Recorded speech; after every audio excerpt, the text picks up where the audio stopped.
Hello there, welcome to Target Radio Podcasts. Yes, we have a podcast for your ears. Every week here on the show, on our live shows that is, we try and get an interesting persons, artists, band members, music, poets, film playwrights.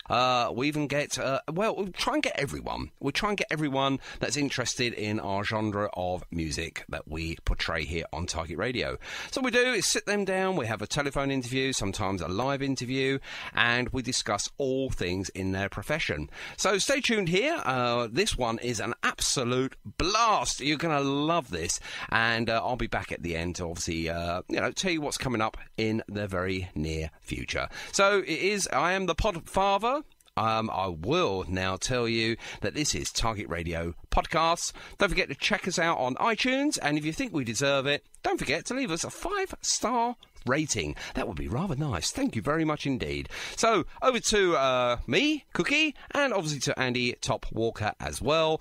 And sit tight, and enjoy. This is Target Radio. Dear God in heaven, please let this show go okay, with no major boobs or goofs, or is it goofs? Please don't let me tread all over the intros of records, or say a naughty word. I listen to Sean Cook. Oh, Sean Cook.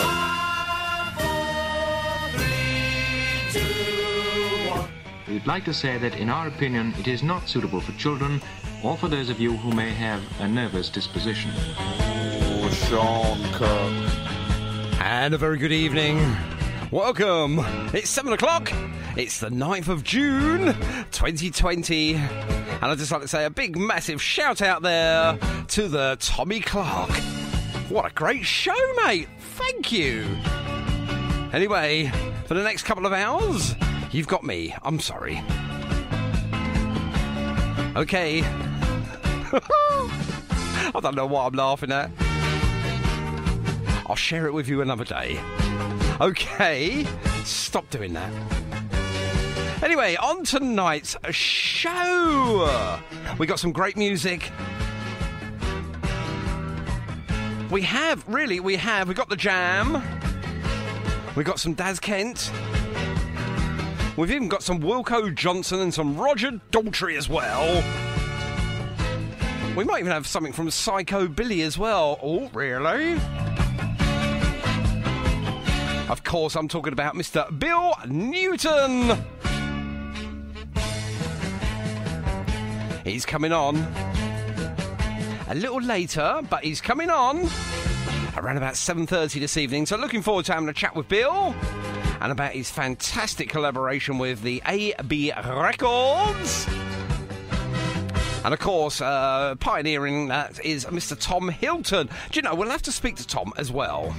Do you know, I'm going to do, hopefully he's not listening right now, but I might do a little bit with Tom as well. We might try and get him on live on air. If he's listening, let me know if that's okay. Put a thumbs up or something. Anyway, hope you're well. Hope you're locked down or unlocked down or what the heck we are in at the moment. I really don't know anymore. All I know is it's getting busier out there. The traffic is steadily increasing. And do we wear face masks or not? Those are the questions that need answers. And hopefully in the next couple of hours, we'll try and find out at least one of those. Knowing my luck, it'd be the face masks. Okay, kick-starting off the evening, as always, on a Monday and a Tuesday. We're starting off with a little bit from The Who, and why not? You better. You bet. I better turn this up, haven't I? Here we go. Well, hopefully we'll have Mr. Bill Newton on the other end of this line right now. Do we have Bill Newton here? Mr. Shaw. Oh, you sound like you're just in the same room as me. Hello, how are you? I wish, mate, I wish. I need to turn you down a little bit. Okay, so we got Bill Newton on the line. Hang on. Do you know, people come on just to get that. Wow. But before we carry on, Bill, we've got to make sure that we got the right Bill Newton, because, you know, there could be imposters out there. We just don't know. So, it says here on your intro, can you please listen to my songs? I've got a wife and 5 guitars to support. Did you ever say that? I've got 6 guitars now, Sean. Well, you need to update your intro, for goodness sake. Come on, get with the times. And apparently, you are the chief product tester at Keith Richards' product testing store. Is that right? Or something like that, I am anyway. indeed, sir. And finally, there's a picture of you, I believe, next to a very good friend of my own called Steve Smiley Barnard. Did you ever meet him? Yeah, well, that's kind of a bit of a long story, really. I had a good friend of ours, James Walsh. Yes, I know James. Well, James lives very close to me. Okay. And James and I were involved in doing some acoustic gigs together a couple of years ago. Yeah. And as a bit of a laugh, James said, let's go down to Smiley's studio. Yep. In Hampshire. That's right, in Fleet. Just for a laugh, do a couple of versions. So I thought, yeah, that's good. And then I then heard Manny Perazzoli's EP called Rearrange. I'm pleased you actually can pronounce his name as well, because Manny, it's not... Manny Perazzoli. There he Manny is! Perazzoli. Perazzoli. And I listened to that. So I wrote a couple of songs. Yep. Not knowing if they'd be any good, really. And anyway, they were good. They were fine. And we recorded those 4 songs with Smiley. Excellent, lovely. And obviously, all of those chaps that you've just mentioned, obviously, I know them all. There we go. I think we've got the right Bill Newton there. Now, obviously, we've got in brackets here, Psykobilly. Now, obviously, well, I was worried about that because, obviously, you know, I've seen the film Psycho and everything, and I was a little worried. So I've got extra security with me this evening. I've got I've got the dog. I'm a very gentle soul, Sean. Nothing to worry about. Oh, there you are. Now, obviously, I can hear from your voice there. We've got a slight northern thing going on there. Whereabouts are you from, then, Bill? I'm slightly northern. I'm from. Well, I was born in Cumbria, in a lake, and then was it wet? Moved to Newcastle with my parents when I was about 2. Yeah. Near Newcastle, and I've been living in Gloucestershire for the last 30 years. Oh, you've got a mixture you going on there. You have. Obviously. Mixture, old butt. Now, one thing I would like to ask you, obviously, totally irrelevant of anything that you've produced or done yourself, but why is it that 99.9% of all singers lose their accents when they sing? Well, I can't sing, so it's fantastic for me. I just kind of talk. My singing voice is kind of just glorified talking, really. I'm not a natural singer. I play the guitar. Yes. I write a bit, but I wouldn't call myself a singer. Well, we'll find that out later when we play your track, or a couple of tracks at least. So, that is a brilliant answer. Because obviously you've got the Proclaimers, which obviously keep their Scottish accents when they're singing. I've no idea how they do that. Honestly, I really don't know. But weird. Fantastic. So, Bill, how did you get into music, my friend? Well, I'm quite old. I won't give you an age, but I'm older than Justin Bieber, and I'm younger than Keith Richards. Well, who isn't? Yeah, exactly. So that's a safe answer. I've been playing the guitar for forever, really. Yeah. And I got into punk rock at about when I was 15.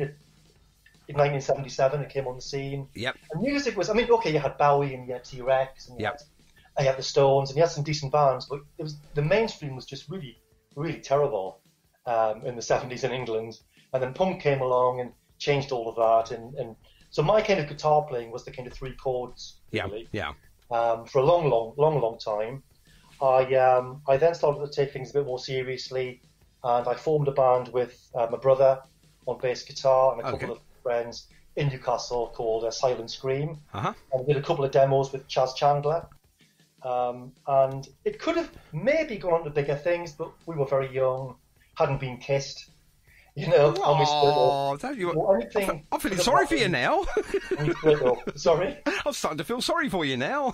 Yeah, good. I'm glad someone did. I then kind of put things on hold because my main career is I'm a mental health nurse. Okay. And have been for a long time. I retired a couple of years ago, and I do a couple of days on the staff bank. Yeah. But so I kind of put things on hold from probably about 82 until kind of a couple of years ago. I mean, I've been a CPN, mental health nurse, for a long time. Okay. Demanding job, raised a family. You know, those things kind of take priority really for me. My music, it's always been there. I've always played guitar. Yes, yeah. But it's only been the last couple of years that, having been retired and having worked with Smiley in the studio a couple of years ago, made me think, I can do this. I can do more of this now. So it's been great. So you found a little bit more time to actually sort of follow your dreams and your passion, really. Then you're saying that's been the key, Sean. Really, time, yeah. Just time. Yeah, do you know, we don't have enough time on this mortal planet that we all, should we say, rent a space on it for a period of time. And there's so much that, that we want to do. But I'm pleased that you're doing and following your dreams now, because obviously I've heard your music, and obviously I'm going to leash it out there on the big wide world shortly. Oh. But it's good. I enjoy it. And obviously, we'll get into that in a second. So guitar was your first choice of instrument? Yes, it's been the kind of only instrument. I don't play much else, really. No. A little bit of bass, small amount of keyboards, just basic stuff. But yeah, it's just the guitar, really. Okay, and do you write and record all your own... Well, not record, but do you write all your own sorts of material? Yeah. What I did with the first album was myself and a very good friend, James Walsh, and a very talented pianist, Yep, I'm pleased you said that. Yeah, tea time viewing. Yes, for Peter Kirby, good friend of mine. We all recorded together at Smiley Studio, and it was a case of taking the songs in a fairly stripped-back acoustic format, and then Smiley adding layers of magic as he does. Oh yes. And I did 4 songs for Smiley on the album in the studio, and I did the other songs actually at home in the spare bedroom. So the first album, Black Candle, it's got a bit of a mixed sound. I mean, I think it's all right personally. I don't go for perfection, because I'm never going to get that. No, I think a lot of artists, just to cut in there, a lot of artists are never pleased with the overall finished article. No, There's always something there that you think, I could have done this a little better. I think sometimes that we're our own worst critique, really, when it comes down to finalising down that last sort of note, etc. But I've heard bits and pieces from it, and I'll be honest with you, I found it really quite good, to be fair.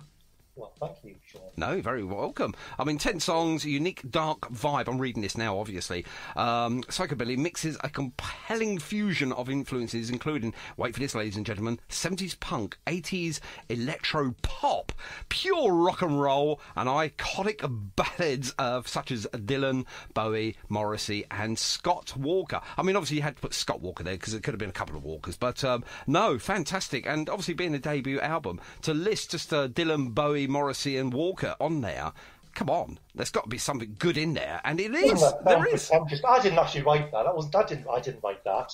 I was doing something much more self-denigrating. But no, I guess the kind of dark pop is kind of what I'm after. I guess I don't really have a pigeonhole, Sean. I don't want to be. I'm not interested in sounding like anybody else. I just want to have my own kind of sound, really. And the songs are what they are. Some are ballads, some are poppy, some are kind of 80s synth bass. Yeah. There's all sorts, really. So you could say you're sort of a genre sort of exclusive of that then, really, because you don't sort of fit into any sort of, like you say, a pigeonhole, any sort of genre. You're trying to sort of mix and match all completely different pieces of the genre and put it into your own unique style. Well, I do try. Well, try as you may, you've succeeded on that album, because it is actually very, very good, ladies and gentlemen. Well worth heading over to Psykobilly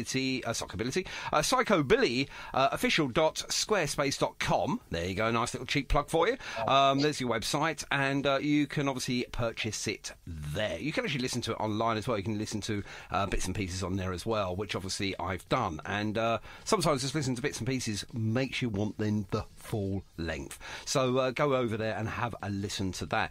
So when was that first? When did you first put that debut album out then? It was out in January, and it's on kind of all social media and digital platforms, Sean, and Bandcamp.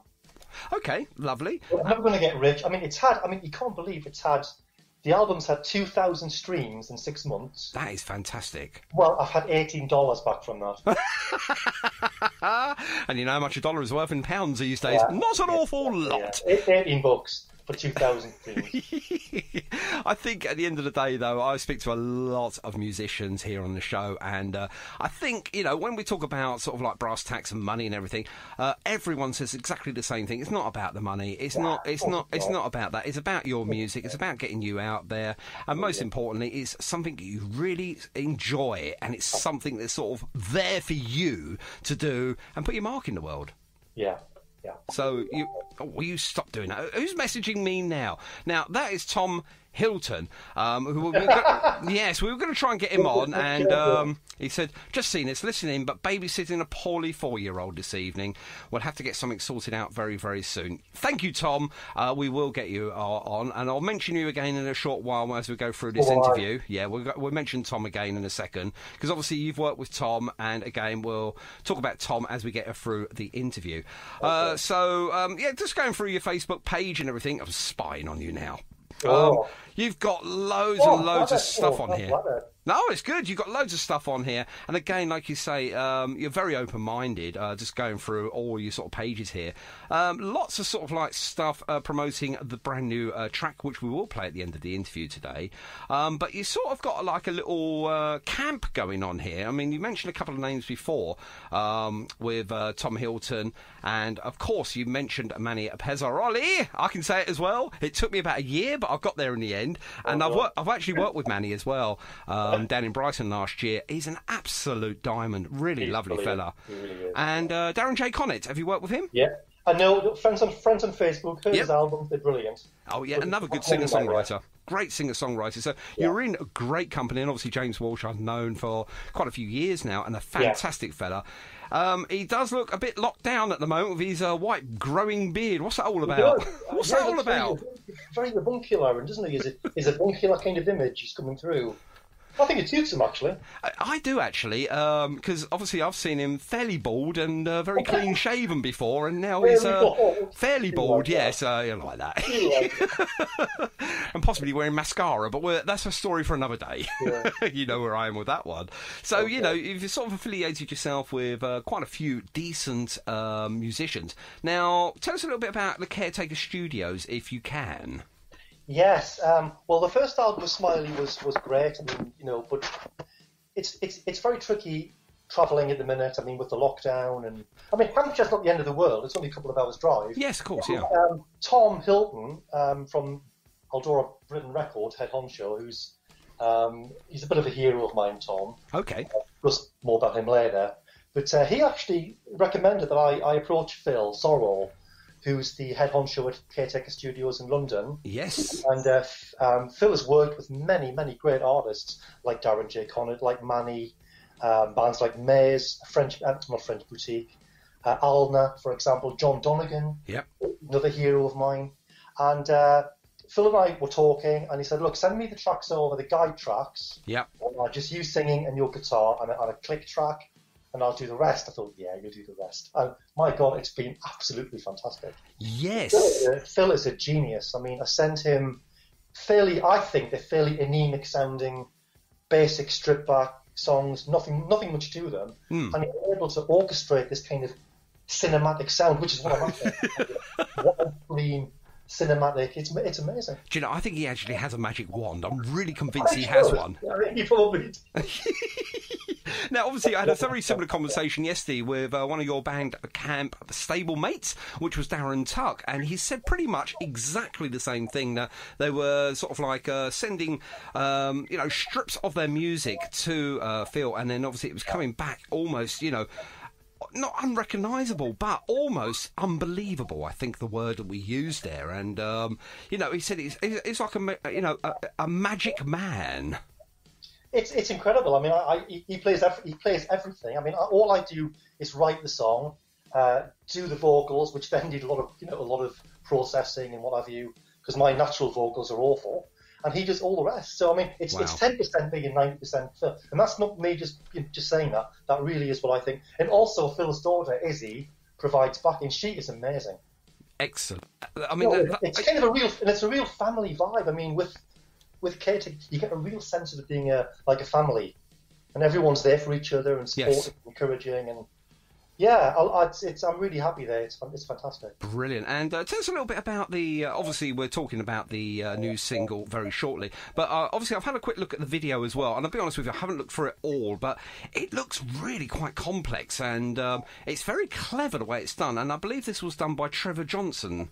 Yeah. Trevor is another one of my heroes. I've got to be honest, Sean. I mean, the Psykobilly project is it's a bit visual and a bit musical. It's kind of both, really. Because if I ever take this on the road, if I ever do this live, it'll not be me singing live. It'll be the videos. Yes. If I could ever work. And Trevor describes himself as a situationist. So basically, takes old images and puts those in a new context to heighten the emotional drama, and he is so clever. I mean, the Invisible Man video it's amazing. So when I write now, I always imagine the visuals.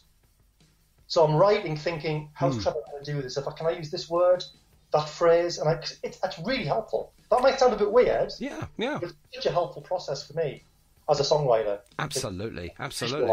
I mean, it's very clever. The video is very, very clever. I would ask everyone now that's listening in this evening, head over to, obviously to your own Facebook page there. It's about a couple of scrolls down, and you'll see it there under Phil Sorrell as well, the actual official video. The video is amazing. It is. It's just so different, and it draws you in, and you can't sort of like come off it. I can't come off it now. I'm stuck. But it is a really good visual piece of art. I love it. Absolutely love it. It's weird. It's wacky. It's wonderful. I can't think of any more W's, but it's great. It's absolutely great. So, check out the video. I mean, sometimes a video does it just as well as the song. Ask Our Heart and Take On Me. But now, who does all of your artwork for you? The artwork? Well... Oh, God, that's a really good question. For the single, it was done by Rik Bardsley. Oh, I know Rick. He works with me on Target Radio on the Lucky Bag show. Well, Rick and Brian run Lucky Bag. That's right. Now, and Rick is a graphic. I mean, Rick's he's a polymath, isn't he? Is that the word? Oh, yes. Multitask with the man. Rick's a bit of a polymath, and he can do most things. And he designed the covers for all the Aldora releases on the 5th of June. Correct. Bar one of them, I think. Bar one of them. Just me doing my own thing, really. Yeah. And he's so multi-talented and multi-skilled. I mean, he's done my logos for me, and I just mentioned it. He goes, "Who does your logos for you?" And I went, "Why? Is it embarrassing?" He went, "Well, I could do a lot better." And I went, "Thanks." I said, "It was me." And he went, "Oh, I'm so sorry." I said, "No. I'll be honest with you. I'm great at chatting. I'm great at playing some music. I'm not so great at graphic designing." Within, I don't know, about half an hour, he designed this, about 10, 11 of them. Threw them over to me. He says, "Pick one. Pick them all if you like. I don't care." And I picked one, and he says, "Right, excellent." And he threw it over to me in a PDF and another format and stuff like that. He lost me. I'll tell you what, the man is like an engine. He's brilliant, and he does the Lucky Bag here on Target Radio now at 12 o'clock on a Saturday afternoon for 2 great hours, him and Brian. And I'll be honest with you, I'm mesmerised by it. It's an absolutely fantastic show. It really is. I listened to it, obviously, prior to putting it out there, and I still tune in at 12 o'clock. How sad is that? But it's great! So, describing their chat as banter. Yeah. It's not banter, it's intellectual Malcolm Muggeridge type stuff. So I thought, but it's really funny. And it's like kind of, old, early Vic and Bob. Yeah, absolutely. It's funny, and the music they play. I was on there. Yes. I think I followed. Who did I follow? Any one of my heroes. You had the Pistols on there, the Clash. It was amazing. Yeah, absolutely. I think the word they use is niche a lot of the time, and yes, that's a good word. The word they use, niche. Niche, and I think that, the terminology of niche is so wide open. Obviously, you can slip in there quite easily with your niche style of music. So there you go. We found a genre for you now. You are Bill Niche Newton. There we go. Me. There we are. That's you. Do the Tip Top pop show as well. The videos on the 25th of each month. Yes. And they're on YouTube. Yes. And they have a studio in Manchester which they use. Yep. And they record lots of Aldora bands and other bands. And on the 25th, they do the Tip Top Pop Show, and that's equally as fantastic. Oh, that is hilarious, especially with his Nerf gun. What's that all about? But never mind. You tune in, ladies and gentlemen, because you won't believe your eyes and certainly won't believe your ears. They do play a great array of music there. Okay, going back to you now then, Bill. And so how did you first sort of get hold of, or shall I say, you stop that, please. Oh, my goodness me. What's it saying here? I love doing radio. Thank you very much indeed, Mark. I'll get back to you later. I've no idea who that is. So how did you get... really with, oh, hang on a minute. Sorry about that, because they've thrown me now. They've totally thrown me. So how did you, get hold of Tom, or did Tom get hold of you, or was it a sort of a mutual collaboration? I reached out to Tom. I became aware of Aldora Britain Records a few months ago. Okay. I came across one of the compilations, and I couldn't believe... they are fantastic. I mean, the sheer wealth of unsigned talent... that Tom has unearthed it's incredible. Yeah, absolutely, yeah. I've got about 34, 35 compilation albums out, and they're about £1 each. Yeah, I know. I mean, he's fiddling himself. Come on. I went and bought the whole back catalogue. It costs less than an HMV album, Sean. Oh yeah, absolutely. Other albums are available out there, ladies and gentlemen. Yes. Less than HMV LP. And you've got 35 albums, really eclectic, really fantastic stuff, from sort of French jazz through punk, through the kind of rockabilly stuff. It's just amazing.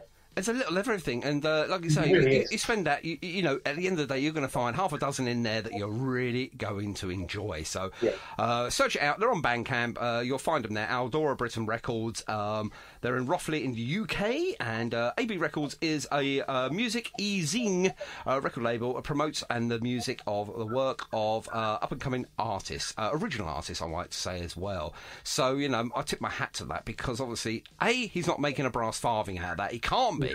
And secondly, you can tell by the way he portrays each and one of the artists that he works with, i.e. yourself, that it's done out of love, it's passion, it's all of those things. And he's not there to make money. He's there to promote this unsigned hidden talent, which, if he hadn't, I would never have come across you, Bill. And that is how I like to work, you know, finding hidden gems like yourself. So I can't say thanks to Tom enough. I mean, he really has saved my sanity in terms of music. I mean, it's really hard getting even family and friends to listen to you. It's hard enough doing that, you know. And I understand people are busy, and you go on Facebook, we're drowned in this music because with the lockdown, people are putting things out every few seconds. It's very, very difficult. We're becoming sort of and it's not a bad thing. I mean, music's fantastic. Oh yeah, absolutely, yeah. It's really, really hard to commit to new things, and I get that. Tom is, I mean, amongst people like yourself, Rick and Brian, Tommy Clark, Elaine Saunders, who does Conquest Hospital Radio, Chris Chin, who does the Christian's Cosmic Corner show in Boston in the US. Yep.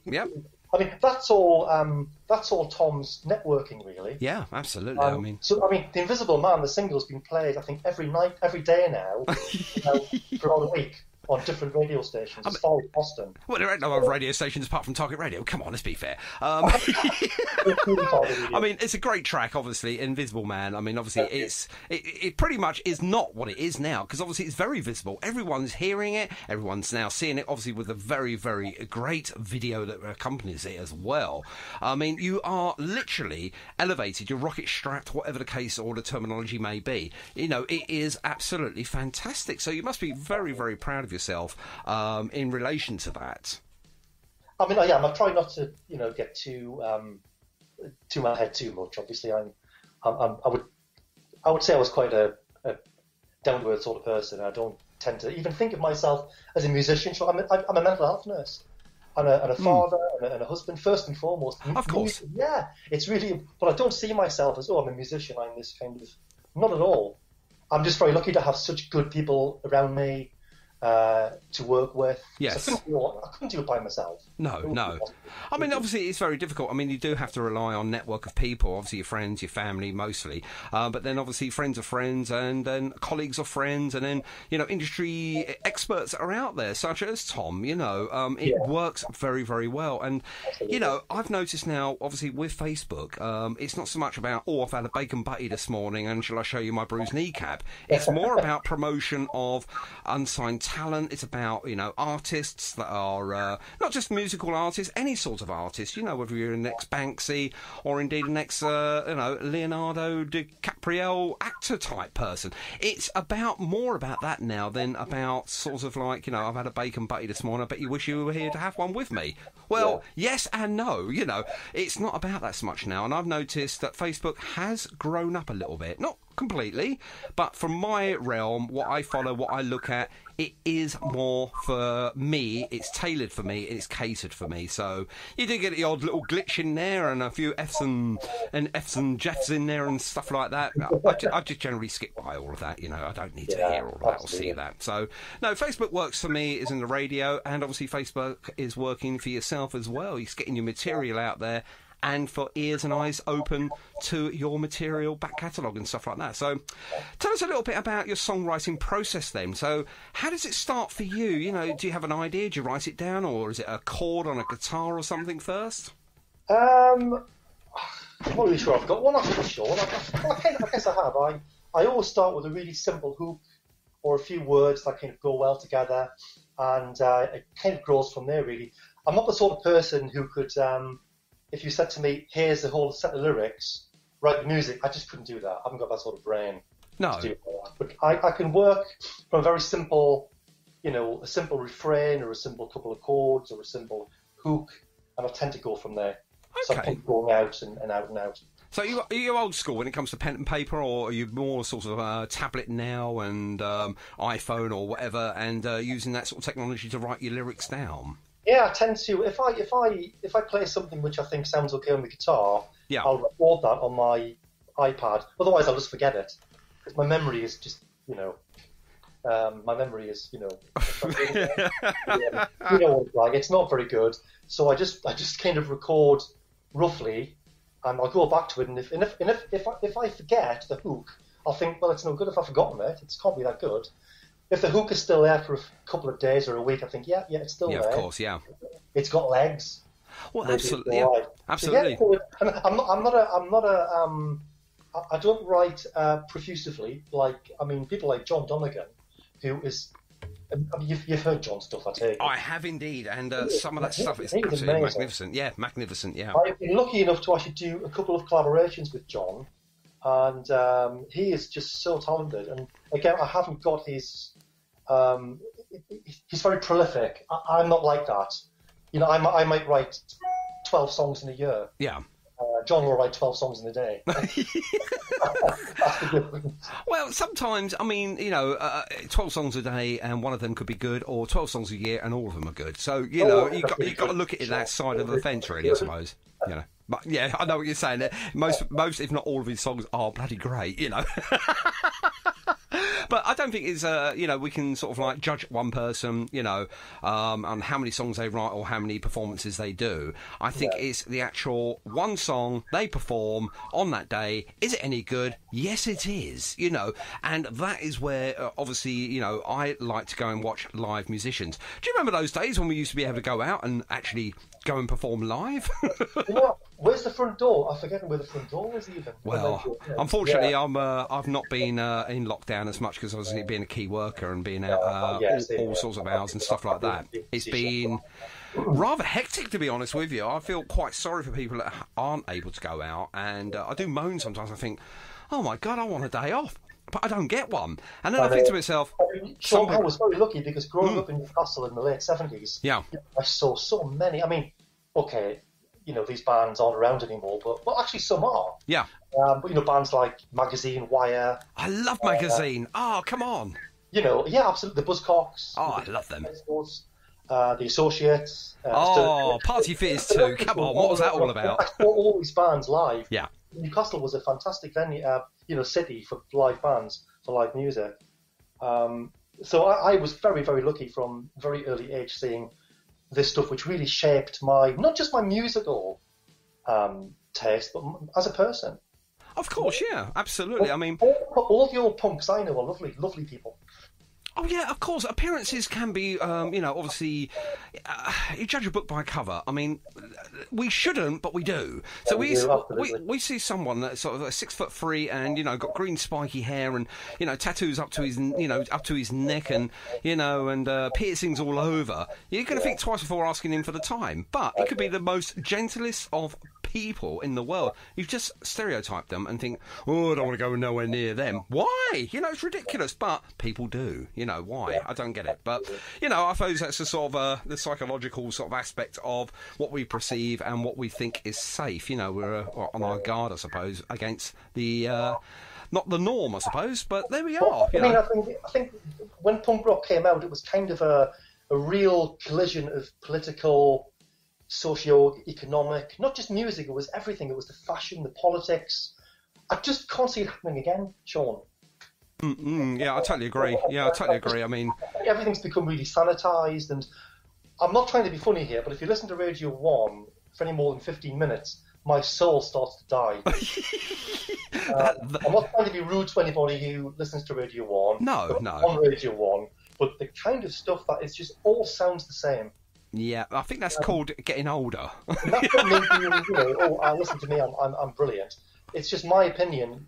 The mainstream now. Yeah. It's just, wow, it's awful. And actually, I'll be honest with you, I stopped listening to the charts when someone had to feature somebody else. They couldn't do it on their own anymore, and that's probably going back about 15 years ago now. And obviously, being a mobile DJ myself, just briefly, obviously you've got to keep up to date with the top 10 or the top 20 or indeed the top 40 these days. And, I don't bother. I just don't do the 18th and 21st year olds anymore. I just can't do it. Give me a 40th birthday or a wedding anniversary of I love the music they want. You would buy an LP and you would look at the cover and read every single word on the cover and you'd look at the lyrics and you'd be in awe of this 12 by 12 piece of art. I mean, now it's just not the same, is it? It's not, no. So I'm very old, Sean.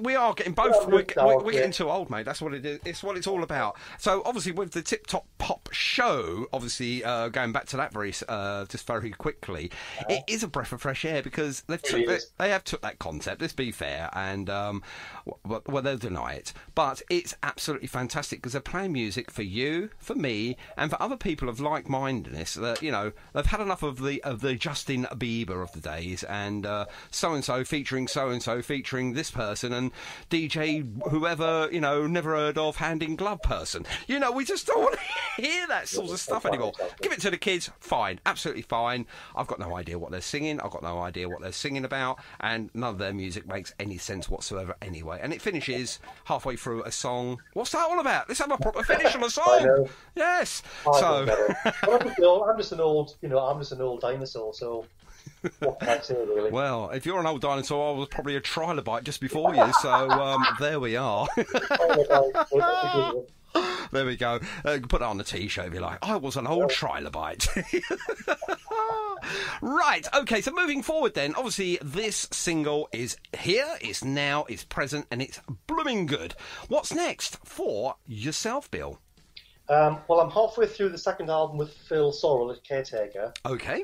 Done 5 songs with him so far, and they're all. I mean, without bragging, they're all sounding fantastic, and every song we do is getting better and better. Yes. I think with Phil, I'm just starting to hit my stride now with the way that he works, and he's getting to know how I work.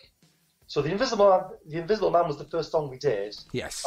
It's fine. But I think the later songs are much, much better. Oh. By the time we get to the end of the album, I think I'll be pretty happy with it. There's a little tease, ladies and gentlemen. If you think The Invisible Man is good, they get better. Come on. In my opinion, I think so. So when do you think the album will be completed, sort of in a speculated fashion? When do you think it will be done by? Probably end of the year, or maybe even sooner. Okay. Be released probably sometime early next year, probably. Sounds good to me. Can't wait to hear it. Can't wait to play some of it as well. It would be fantastic. And we'll do that here on Target Radio. No problems at all. I'm all about promoting the new artists, the great unsigned heroes out there that work very, very hard. And I mean, obviously, you're working even harder now because you can't go out and sort of like do this stuff live. So no, it's very difficult to. Absolutely, yeah, absolutely. Yeah. People need to come and see you play. People need to come and see what you do and listen to your music when I have in a couple of jars. And obviously, all of that's now at the moment, unfortunately, been taken away from us. So, how's that affected you in that aspect of your life? Obviously, being a key worker, I suppose, going out, and that's not really changed as much, apart from obviously a little bit more wary, more hand cleansing, and obviously face coverings and stuff like that. But with the music side of things, obviously, you can't perform. No, I mean, to be fair, I haven't performed for some time. I was doing some gigs with James Walsh, a very good friend. And, James himself is doing an album with Smiley and Pete Kirby, and that should be interesting to hear. I'm looking forward to hearing that. Yes, you and I both, yeah. It will be that James and I do some work together in the future, and we're just doing some very low-key acoustic stuff around the area. It's good fun. We tend to play kind of punked-up acoustic versions of new wave and good rock stuff. Wow, yeah. But you see, playing my stuff live, again, without blowing my own trumpet, I would need several singers, I would need synths, choirs, a brass section, because that's what Phil does. Phil is able to, and Smiley, it's so multi-layered, you could not really... I know! You could strip the songs back and do them just acoustically, yeah. But because my voice is so... I can't even talk properly, man. Never mind sing. Oh my God. Yeah, I'm just imagining you now turning up at one of these little boozers with a 40-foot articulated lorry full of musicians and instruments. That'd be fantastic, wouldn't it? I haven't got the confidence, though, to do it on my own. I would need someone to do it with me. Of course, yeah. I'm not that bothered, Sean. I'm doing it now mainly for me. Yeah. If I think it sounds okay, then I'm happy. If nobody else listens, if one or two people listen and like it, like yourself, that's fantastic. But if I think it sounds okay, yeah, I'm happy with that. Well, I'm just going to let a little cat out the bag now. Hang on 1 second here while I just bring up a little feature on my computer here. And I'm just going to have a quick total here just to let you know roughly how many people we've actually got listening right this second. And you'll be quite surprised. Bear with me a second, 'cause I'm just doing some calculations here now. And, like I said, you'll be absolutely amazed what we have got here. Oh my goodness me. Oh my I think the computer's broken. Hang on. Oh my goodness me. No, that's wrong. We'll need to times that by that, and that should equal that. Then I need to do that. Okay. Is it free? It's free. There we go. How is 30,000 people tuned in right now to sound to you? Well, that's okay, I didn't want to put no pressure on you, but it's about 30,000 people listening right now. I feel really humbled, and there's nothing special about me at all. I'm just a very ordinary person. I've got no agenda. No. It's amazing, but hi, Mum. It's probably my mum and 30,000 of her clones, I expect, really. 30,000 of her close friends. I appreciate the support so much. I really do. Oh, what's your mum's name? What's your mum's name? Mary. Hello, Mary. There she is. And my daughter Beth is listening. Oh, hello, Beth. And they're both waving that right now. They are. They're both waving. I can see them. Oh, that is brilliant. Now, so obviously, we want to get hold of your songs. All the 30,000 people, including your mum and obviously your daughter there, they all want to buy your stuff. So how do we get your stuff, Bill, please? Okay, well, the first album and the first EP that I did, which is the 4-track lo-fi thingy-majig that I did last year. Yeah. And the single that I did, the first single with Smiley, it's all on all major digital platforms, so Spotify, Amazon, iTunes, etc., and it's also on Bandcamp. Okie dokie. So that's the Psykobilly stuff, all on there. And the new single, again, I don't want to sound as though I'm being overly heroic here, but I've donated all the proceedings from the new single to Tom, at AB Records, because I mean the guy works so hard. I Yes, mean, indeed, yeah. there's like 90-page fanzines every week. I know. I mean, where's he getting the blooming time from? Sourcing these unsigned bands from all around the world. I And know. he's producing maybe a compilation album every couple. How does he do it? I've no idea. I think he enlists the help of maybe, I don't know, someone called Simon Cowell or something. Perhaps Simon works for him. I've no idea. But other way around, maybe Sean. So the money you'll get from me, which I think is about £4.62, that will go a long way to, you can have a pint, can't you, with that, maybe? well, you remember those things, ladies and gentlemen, called a pint. Yes, I'm sure they still exist somewhere out there in the modern world. But don't buy the single for me. Buy it for Tom and Aldora Records. Don't buy it for me. Buy it I don't see a penny of that, and I'm not that bothered. Buy it for Tom because he does work, and there's no other label that's pushing us unsigned, unwashed, unrecognised. Love that, unwashed. Talent. Nobody else is really doing it like he's doing it. Do you know, that is a T-shirt now. Tom, if you're listening, okay, which I know he is, he's looking after a poorly child at the moment. Get into the T-shirt business. Unsigned and unwashed. That is a T-shirt. Come on. A black T-shirt, white lettering on there, and we go half and half on the proceeds. Obviously, Tom, there we are. There's a great money maker there. Unsigned and unwashed. Support. Sorted out. Absolutely. Support your local music, including, obviously, your good self there, Bill. So, where did the name Psykobilly come from? Obviously, it's obviously a play on the name there as well, isn't it, Bill? The genesis of the name actually is a kind of a mishmash of my name, which is Billy or Bill or William, and my psychiatric mental health nursing background, and my music. So it's kind of the three, I guess, the axis of evil, psychobilly evil. It's my career, my music, and my name. That's fantastic, though. It's absolutely... it's simplicity in itself, when obviously you break it down, but to look at it and think, right, OK, it took me a while. I think, where's this come from? And I thought, hang on a minute, Billy, Bill. Yeah, I've got that part, and I couldn't get the first part. And I thought, well, it's psychedelic. No, he sort of, mentions a lot of punk there, CHO, because people would get the wrong idea. Of course. I was either a psychobilly band, which I'm not. No. There is a fantastic psychobilly band actually called, in Denmark, called Stormtroopers of Love. I don't know whether you've heard of them. I have, actually, yes. They are really fantastic as well. Yep. And we've got a bit of a mutual admiration fan club, me and those guys going on, actually. Excellent. So, well, Psychobilly love Psychobilly. You can't beat a bit of Star Wars. Let's go, No, it's not Psychobilly music. It's just I wanted to kind of integrate, I guess, my very important work. Yeah, important to me with music and everything else. Really. Absolutely. So all the songs are really personal, Sean, and they're kind of all about mental health. What isn't? What isn't about mental health? Everything is. Well, absolutely. It's funny you should sort of talk about this. My wife's actually into this sort of like field, if you wish, as well, of mental health and working within that sort of realm of the psychological side of things.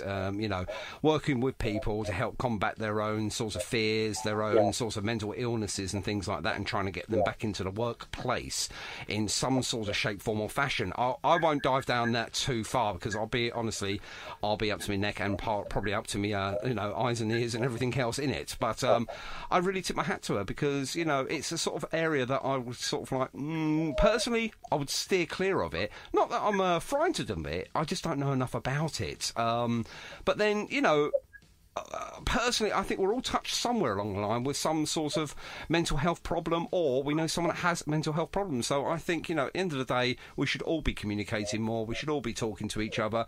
And most importantly at the moment, I think we should be just looking out for our fellow brother and sister, really. Yeah, we should. I mean, there's this kind of statistic which is being bandied around about, 1 in 4 people will experience a mental health problem. That's incorrect. It's 4 out of 4, Sean. Yes, absolutely. Everybody will. Everybody. If you think of a spectrum and you think of mental health as a spectrum, there's the low end of being a bit flat, of being a bit stressed out, being anxious, which is normal, up to being very, very, very, very ill and maybe having a psychotic episode. But we're all on that spectrum, and mental health applies to every single person. Absolutely. Couldn't have put a better word in there myself. You know, that is absolutely no truer word said. Fantastic, Bill. You know, you've hit the nail on the head, you know, to use all these terminologies and stuff like that. But yeah, absolutely. And I mean, obviously in this sort of like trying times that we're in, or difficult times, or testing times, whatever sort of times you want to refer it to, we just need to keep an eye open, a heart open, and, you know, a pair of arms when we're allowed to hug again, you know, because that is what we need to be doing to each, for us as a family, and for our extended friends and family. You know, we need to be there for each other, you know, whether we're 2 metres apart or 2 centimetres apart. It doesn't really matter. You need to be there for each other, you know. Nice to be nice. It is nice to be nice, and nice to be different sometimes as well, but nice to be nice. There's another T-shirt there, Tom. Right, okay, so, Bill, have I missed out anything? God, no, you've included lots of things. I like to try and include as much as we can in our short space of time yeah, that we have I think today. I've said a lot of thank you. I mean, I could be here all night saying thank you to people. Well, carry on then. I'll just put my feet up. Lots of people like yourself and the DJ thing, playing the stuff, and my friend. Yeah, so it's that's really fantastic, and thank you for the opportunity. Oh, no, you're more than welcome. I mean, obviously, all the hard work is done from yourself, and obviously the team behind you as well. Because obviously, you know, as you said, you're not one island. You know, you've got a team behind you, which has obviously helped you and propelled you to where we are today. And, you know, you couldn't have done it without them. So, obviously, you've mentioned, you know, obviously everyone there, which is brilliant. Now, one thing I will do, and this is what I've done to Darren as well, and I don't know if you tuned in yesterday. Don't matter if you didn't, because it'll I heard it, yeah. Oh, well, it'll be on Mixcloud at the end of the week anyway, ladies and gentlemen, if you've missed it. Darren's never done any sort of radio DJing before, or any sort of mobile DJing before. Have you done anything yourself like that, Bill? Never. Right, okay. Well, I'm going to give you the chance now to actually cut your teeth into the radio presenting world, okay? So pick your favourite DJ. It could be Smashy, it could be Nicey, it could be Kenny, it could be Chris Evans. It doesn't matter, okay? Or how about... Yes, that sounds good. Or you can be yourself, which is probably the better one, because everyone loves you, Bill. So, what I would like you to do is, obviously, using your best DJing voice, you know what I mean. I would like you to not only thank everyone for listening this evening, because it's still light out there, I thought it was the afternoon, for this evening, but most importantly, tune into Target Radio, because as in me, but we are now going to hear The Invisible Man by yourself. So, it's going to be a difficult one, but... the best way you can do it is by being yourself. And I'll get the round of applause ready. Hang on. The guys are coming back in. They're all 2 metres social distancing. Are you ready, guys? No, not yet. Not yet. Wait a minute. Right. Over to you, Bill. This is your chance now to introduce you to the world. Okay, well, thanks to everybody. You know who you are. I'm not going to repeat names again. I've already done that. My name is Bill Newton, a.k.a. Psykobilly, and this song... is for anybody who has ever slipped through life's gaps. It's The Invisible Man. Oh, now that is absolutely brilliant. That's the best one we've had so far today. It's the only one we've had today, but it's the best one. Bill, you are brilliant. Thank you very much indeed, my friend, and all the success in the world. And we'll catch up soon. Spooks, let us know when the album's almost completed, and I can't wait to get a copy of that and get that out on the airways as well. That'd be fantastic. But for now, Bill Newton, thank you very much indeed. Thank you. Oh, wow. There we go. Bill Newton there. Fantastic. I think we need to play his song now. Shut up, Cookie, and get on with the song. You'll never guess who that was. It was only Bill Newton. Wow, that was absolutely fantastic. Bill's just texted me and actually said he was so nervous. He didn't sound nervous at all, ladies and gentlemen. He sounded like a true professional. And he was. And that song is absolutely fantastic. It is so great. I'm actually going to play another track from, I'm actually going to play a track from Psykobilly shortly.